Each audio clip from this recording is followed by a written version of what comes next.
मेरी प्यारी बेटियां, सुबह के 3:30 बजे जब ज्योति स्कूल के लिए तैयार हुई तो चुपके से ऊपर मम्मी के बेडरूम में गई। धीरे से डोर सरकाया तो देखा सारा सामान बिखरा पड़ा था। नीचे डाइनिंग रूम में आई, पापा सोफे पर बेसुध सो रहे थे। अपने रूम में आकर उसने अपनी गुल्लक में से 50 रुपए निकाल कर पॉकेट में रख लिया और बैग उठाकर स्कूल बस के लिए निकलने लगी तो सरोज आई ने पीछे से आवाज़ लगाई, ज्योति बेटा, आलू का पराठा बनाया है, खा लो। ज्योति ने मासूम नज़रों से सरोज आंटी को देखा। नहीं आंटी, भूख नहीं है। सरोज ने ज़बरदस्ती टिफ़िन उसके बैग में डाला। ज्योति स्कूल के लिए निकल गई। सरोज सोचने लगी, बेचारी छोटी सी बच्ची साहब और मेम साहब के रोज़ के लड़ाई झगड़े से इस तरह 13 साल की उम्र में कितनी बड़ी हो गई है। सरोज पिछले 10 सालों से नेहा व नरेश के यहाँ काम कर रही है। दोनों मल्टीनेशनल कंपनी में ऊंचे पदों पर कार्यकर्ता हैं। ज्योति उनकी इकलौती बेटी है। किसी भी चीज़ के लिए कोई कमी नहीं है, पर समय दोनों एक दूसरे से लड़ते रहते हैं। नरेश पिछले कुछ समय से नेहा को तलाक चाह रहा और चाहता है कि ज्योति बिटिया की जिम्मेदारी नेहा उठाए, और नेहा ज्योति बिटिया की जिम्मेदारी नरेश को देने के साथ साथ जायदाद में हिस्सा चाहती है। इस कारण दोनों में लड़ाई रहते हैं। बच्चों की जिम्मेदारी कोई लेना नहीं चाहता, इसलिए दोनों एक दूसरे के लिए अपशब्दों का इस्तेमाल करते हैं। बेचारी ज्योति स्कूल से घर आकर अपने कमरे में दुबक जाती, केवल सरोज आंटी से ही बात करती है। रोज की तरह नेहा और नरेश ने नाश्ता अपने अपने कमरे में किया और ऑफिस के लिए निकल गए। करीब 12 बजे स्कूल से कॉल आया कि जल्दी हॉस्पिटल पहुंचो, ज्योति को चोट आई है। हॉस्पिटल पहुंच के पता चला कि ज्योति बहुत ऊपर से सीढ़ियों से गिर गई है। आईसीयू में रखा गया है। ऑपरेशन की तैयारी हो रही थी। सिर में बहुत गहरी चोट आई थी। ऑपरेशन शुरू हुआ पर जिंदगी मिली ना। मौत, बिटिया कोमा में चली गई। नेहा और नरेश रह गए। उन्हें ऐसा ही झटका लगा कि अपनी सूध बूध ही खो बैठे थे। ज्योति की दादी भी आ गई।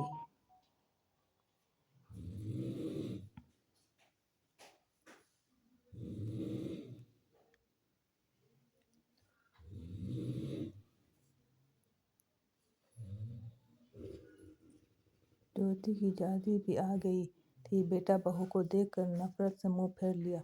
पूछताछ हुई। टीचर, स्टूडेंट सभी के बयान के लिए गए। यहाँ यही पता चला कि बैलेंस बिगड़ने से नीचे गिर गई। 15-20 दिन कोई बदलाव न आने के बाद अपने साथ रह रही अपनी माँ को नरेश ने रोकना चाहा, पर उन्होंने आंखों में आंसू भरकर कहा, तुम दोनों खूनी हो, तुम्हारी जिद मेरी पोती को खा गई। मैं उसे अपने साथ ले जाना चाहती थी, पर तुम दोनों ने उसे अपने अहम का मोहरा बनाकर उसकी ये हालत कर दी। ये कहकर माँ वापस अपने शहर चली गई। सरोज तब से सदमे में थी। फिर उसने जैसे तैसे होश संभाला। नरेश और नेहा से कहा, मेम साहब, मैं अब यहाँ नहीं रह पाऊंगी। इस घर की दीवारें मेरी ज्योति की सिसकियाँ से भरी है। उसे मैंने कभी अपनी गोद में तो कभी छिप कर रोते हुए देखा है।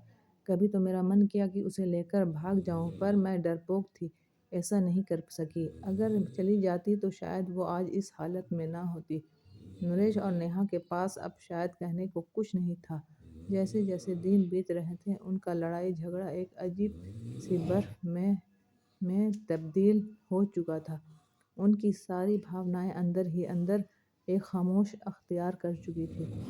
सारा दिन बेमन से दोनों ऑफिस में काम करते, हॉस्पिटल में एक दिन अकेले ड्यूटी देते। बैंक में पड़े पैसे, ज़मीन जायदाद सब बेकार से लगने लगे थे। 3 महीने बीत चुके थे। संडे का दिन था। बड़ी मुश्किल से नेहा ने ज्योति के रूम में जाने की हिम्मत जुटाई थी। वैसे भी महीनों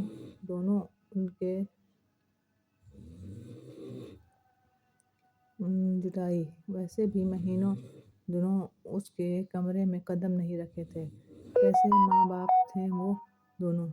उसके रूम में उसका बेड, तकिया, उसकी किताबें, उसकी पेंसिल, पेन, स्कूल बैग सब वैसे ही रखा था। अलमारी खोली तो उसमें कपड़ा के नीचे गिर पड़ा। उसने हल्का सा ब्लू कलर ब्लू कलर की डायरी लगी नाइट सूट जिसे वह अक्सर पहना करती थी। नेहा रोते हुए अलमारी से सारा सामान निकालने लगी। तभी उसके हाथ में एक ब्लू कलर की डायरी लगी। उसने कांपते हाथों से खोला। आगे के कुछ पेज फटे हुए थे। पेज टूटे दिल की दास्तानें छोटे छोटे टुकड़े में दर्ज थी। मम्मी पापा, मैं आप डेयर नहीं लिखूंगी क्योंकि डेयर का मीनिंग प्यारा होता है। पापा, आप मम्मी को कहते हो कि तुम्हारी बेटी है, और मम्मी आप पापा को कहते हैं कि तुम्हारी बेटी है। आप दोनों ये क्यों नहीं कहते वो हो हमारी बेटी? अगले पेज पर था, पता है, जब मैं मामा जी के घर जाती हूँ, मामा मामी मुझे बहुत प्यार करते हैं। मामी अनु को जब प्यार से मेरा बच्चा कहती हैं तो मुझे लगता है कि मैं प्यारी बच्ची नहीं हूँ। मम्मा तो अपने सारा कहना मानती हूँ, फिर भी मुझे कभी प्यार से बच्ची नहीं कहा। अगले पेज पर था, मम्मी जब मैं बुआ के घर जाती हूँ, बुआ मुझे बहुत प्यार करती है, पर खाना नच के पसंद का बनाती है। मम्मा मुझे भी राजमा बहुत पसंद है। मैंने कहा था कि आप बनाओ, पर आपने कहा मुझे मत तंग किया करो। जो खाना है सरोज आंटी को बोला करो। पता है मम्मा, मैं राजमा खाना छोड़ दिया हूँ, अब मन नहीं करता। अगले पेज में था, पापा मैं आपके साथ आइसक्रीम खाने जाना चाहती थी, पर आपने कहा आपके पास फालतू चीज़ों के लिए टाइम नहीं है। आप नहीं है पापा, जब चीनू मौसी और मौसा जी मुझे और विपुल को आइसक्रीम खाने ले जा सकते हैं, तो वह सब फालतू। पता है मम्मी, मैं अपने घर से दूर जाना चाहती हूँ, जहाँ मुझे ये सुनाई न दे कि ज्योति को मैं नहीं रखूँगी, जहाँ पापा चिल्लाने की आवाज़ न सुनाई दे। अगर बड़ी होती तो मैं आप दोनों से कभी परेशान नहीं करती, मैं खुद ही चली जाती। मैं तो आप दोनों से बहुत प्यार करती हूँ। पापा मम्मी, आप दोनों मुझे प्यार क्यों नहीं करते? एक पेज पर था, I love you Saroj aunty, मुझे प्यार करने के लिए। जब मुझे डर लगता है तो आप पास सुलाने के लिए, मेरी हर बात सुनने के लिए। और अंतिम पेज पर था, दादी आई लव यू, आप मुझे यहाँ से ले जाओ, आई प्रॉमिस कभी नहीं तंग करूँगी। नेहा डायरी सीने से लगाकर जोर जोर से रो पड़ी। नरेश भी के रोने की आवाज़ सुनकर आ गया। नेहा ने डायरी उसे पकड़ा दी। पेज दर पेज पलटते हुए उसके चेहरे का भाव बदलते जा रहा था। वह खुद को संभाल नहीं पा जमीन पर बैठ गया। नेहा रोते हुए बोली, नरेश पता है एक्सीडेंट नहीं, आत्महत्या थी। सुसाइड था। जिस रिश्ते को हम बोझ समझते थे वह हमारी युवती से हमसे आज़ाद कर दिया। नरेश, हम दोनों ही अपने बच्चे की इस हालत के कसूरवार हैं। नरेश भी नेहा को गला लगाकर फूट फूट कर रोने लगा। अचानक ही उसी समय नरेश को फोन बजा और नेहा के मोबाइल पर एसएमएस टुन की मैसेज की आवाज़ हुई। दोनों अपने अपने फ़ोन को संभालते हुए दूरी बना के फ़ोन उठाए। हॉस्पिटल से ही फ़ोन था। जब तक नेहा नरेश की बातचीत सुनती, उसने अपने फ़ोन में भी एसएमएस खोल चुका था। पढ़ते ही नेहा के मुंह से अचानक निकला, मेरी प्यारी बेटिया होश आ गया। मेरी प्यारी बेटिया को होश आ गया। यही शब्द नरेश के मुंह से निकले।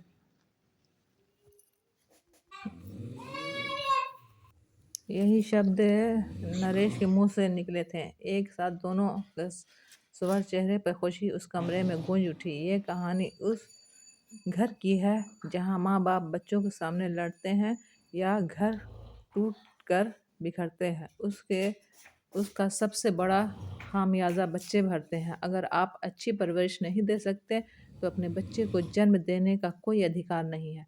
अच्छी परवरिश रुपये, पैसे, सुख सुविधा से नहीं होती है। इसका मतलब यह है कि आप अपने बच्चे की ज़रूरत के समय उसके कितने करीब हैं। उससे महंगे खिलौने या सुख सुविधा से नहीं, बल्कि आप साथ खेलने कूदने, मस्ती, लाड प्यार का समय चाहिए।